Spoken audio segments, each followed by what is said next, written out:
All right, so we've got, I think that's the captain's cabin.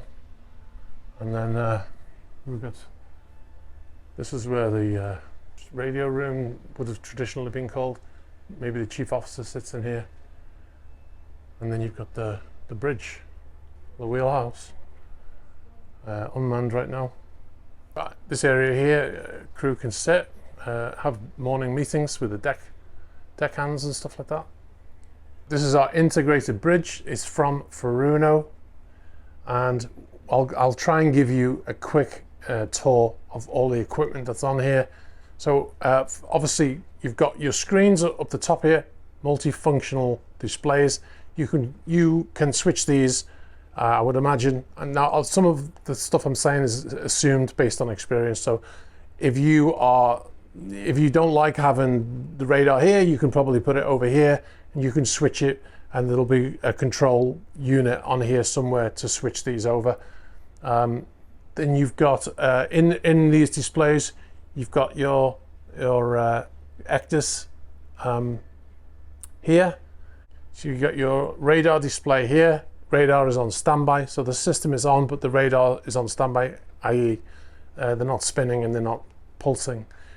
Another Ectus here, another Ectus here, another radar here, and then this one, obviously zoom in, you can see your AIS. This is broadcast on VHF, and you can see the different boats here, Aurelia here, and then you've got Fantasia, etc. Now the display here is based on the information that each vessel puts into the Ectus to say how large they are and all that kind of stuff. Now let's go down onto the controls. Got a multi-display screen here. This is showing currently external lights. It's probably got the whole PMS system on there where you can go into various different features. You can look at engine data and all that kind of stuff there. Then you've got this is probably controlling for the screens.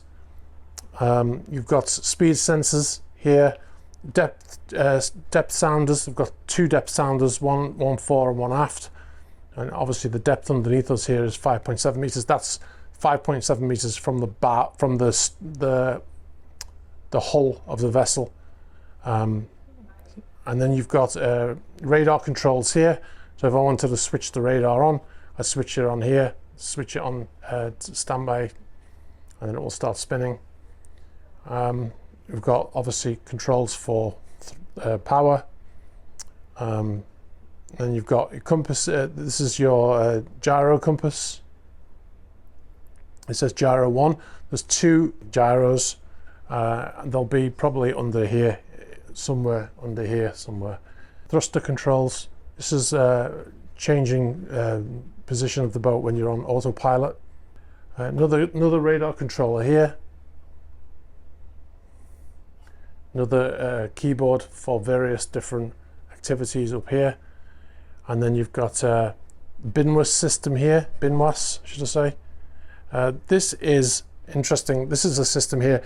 When this is used, this is because very often on a boat of this size, the officer of the watch could be on the bridge on his own. This is to prevent him from falling asleep. Well, it doesn't prevent him from falling asleep, but what it does is it sets an alarm that every 15 minutes it will start to beep, and then the officer of the watch will press this button here to cancel the alarm. Now if he falls asleep or he's incapacitated in some way and the vessel's underway and it's on autopilot and the captain's sleeping, or whoever's on standby is sleeping, and he doesn't press that alarm to cancel, then it will start to beep in the cabin of whoever is the next in line, that whoever's on watch, usually the captain or the second officer, someone like that, whoever's not on the bridge. Now check out these doors. Look at the thickness of that door. Now, one of the things about the door is it's probably manual, is it? Yes, looks like it is. The door has to be able to open when you're at sea. So you could be doing 15, 16 knots. you've got a lot of wind coming across, and the door needs to be able to open when you're at sea, right? So I've been on vessels in the past where the door was so heavy and it was manually operated that they couldn't actually physically open the door when it was windy outside, which is a big design flaw. Big high-profile yacht as well, which I'm not going to mention. But yeah, so but that is something that can easily be overlooked. And the great thing about having the bridge wing is that, I mean, it sounds funny, like, but I've been on big high-profile yachts that don't have a bridge wing, and the captain has to stand on the bridge to dock the boat. So every time the pilot would come on, he'd say, "Okay, captain, let's go to the bridge wing," and the captain would have to explain to the pilot that there was no bridge wing. Anyway, the great thing is you've got all the controls out here, and look where I'm standing. I can see all the way down the side of the boat, so I can stand here when I'm docking. And what he will do is he will control from the bridge, and then when he's ready to dock, he will send the controls out to the bridge wing, and then he will accept on the bridge wing. And now he's got control here on the bridge wing, and he's got all of the equipment here that he would have on the bridge, apart from the screens, which he doesn't really need because he doesn't need radar generally. If they've got any aft cameras, if it's on a really big yacht, they might have aft cameras, and the captain might want to have access to those cameras when he's docking. Although they'll always have somebody down there with a radio. Sometimes you can have a screen that detaches, so they'll bring it out and slot it in place and connect it, and then they can use it, and then they take it back in. But it doesn't appear that they have that here. Now out here, you've got this area here, which obviously is a guest area. It can be set up. All the cushions are out.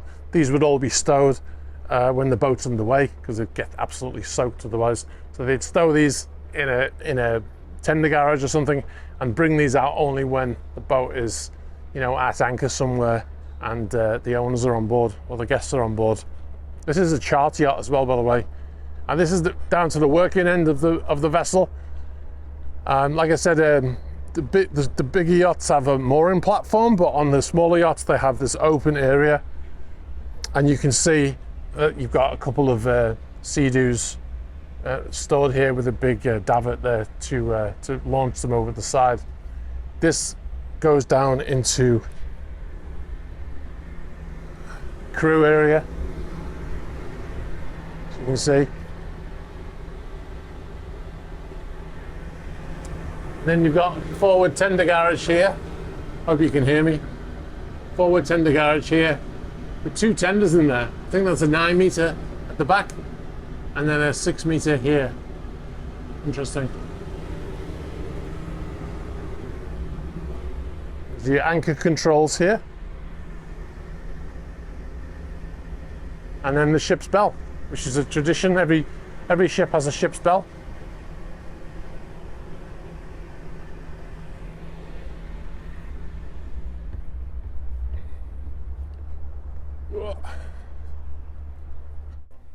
All right, so here we've got navigation lights.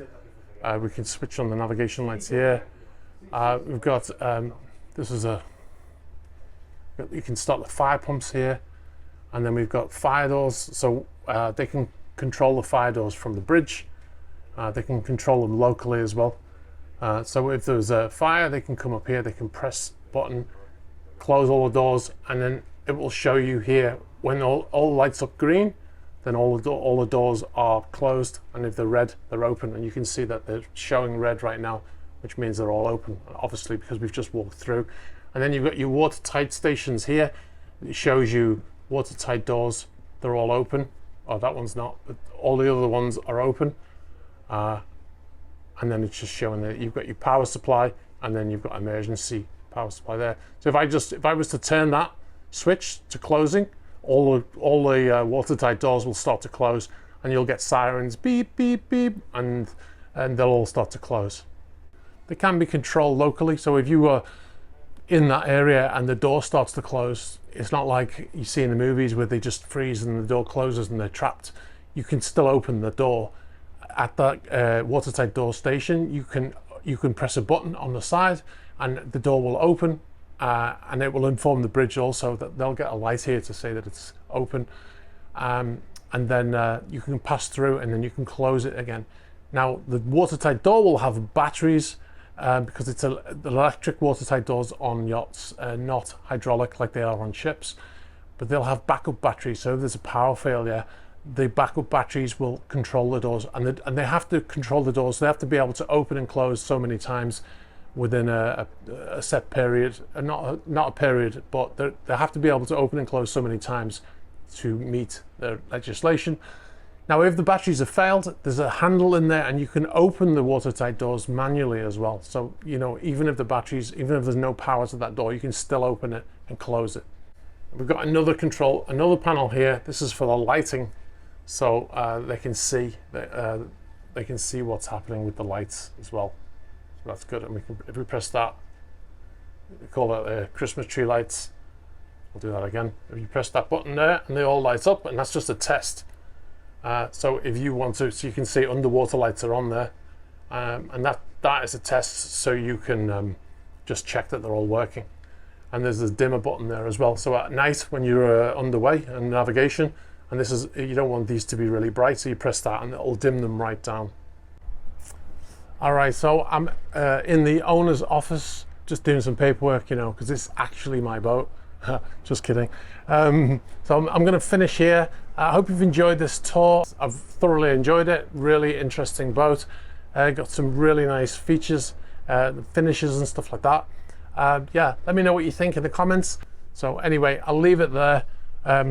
Very interesting, as I said. If you've enjoyed this video, please be sure to hit the like button and hit the subscribe button for plenty of more videos like this to come. It's a 65-meter boat, 1,400 gross tons. Not a massive yacht, but they've packed in a lot of stuff into this yacht that you wouldn't normally get on a yacht of this size.